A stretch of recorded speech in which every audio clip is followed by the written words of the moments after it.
change to the new style. And back in the elevation settings, in the dimension settings, and then you choose like this one, and also you have to provide the size that it have to be having. Let's provide the 2 as the size of its height. Okay, and I provide it to be filled. Specify the point. I specify the second point too. I specify the point here, and on the landing. Okay, and let me see when I want to provide the text. Also, I back in the document, and the text tool is here. Also, the text tool, you have to select the font, the height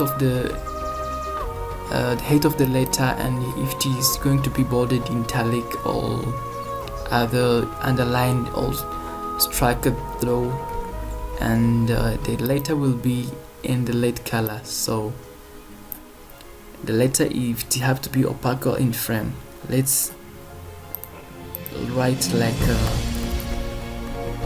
left side elevation. So this is how you can write on your elevation. So let's check if the letter is opaque. Here you can also change the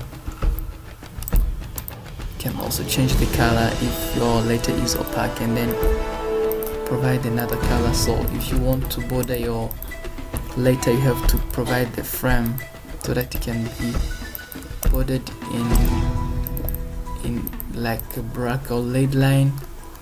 So let's see, if you want to write also in the floor plan or in the 2D, you have to click here and write flow plan. Yes, now this is the way that you can write in your 2D layout plan. Also, there is some different words that we like to use most of the time. There is bedroom, there is sitting room, a dining room, bathroom, etc. So these are the way that you can put the dimension on your house or any kind of structure like this, and this is the way you can write on your floor plan. Thank you.